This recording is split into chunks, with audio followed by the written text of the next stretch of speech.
家己埔子是家己海线正重要的所在，那经济正发展。早前呢，真侪医生馆为了要互人知影这段历史，家己县强好生活协会举办到医生馆的行托，并从对这医疗文化的角度来认捌埔子。好，那刚刚有讲到那个埔子第一代西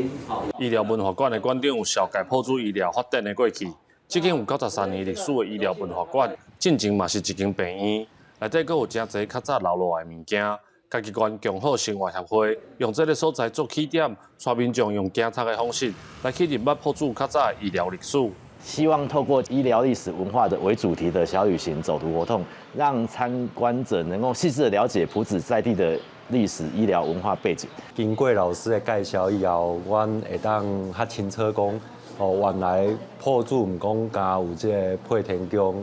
咱嘛是有講即個醫療的文化，會當互咱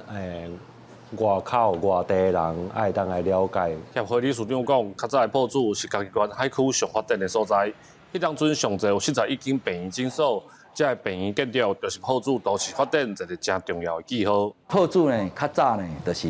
咱這個嘉義山線要來去海線的中心點，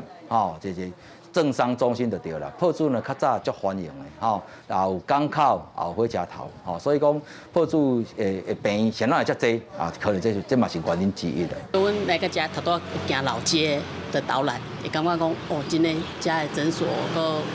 遮的舊的建築物保存那個真好。進前的病院診所，即馬有的唔是改建，就是已經拆掉。館長講，因為最近有一寡連續劇要拍片，所以製作團隊有來整理一寡無咧用的老醫館，希望透過導覽活動傳承在地歷史，嘛希望互更較儕人了解埔子的過去。記者林慧婷，家己報道。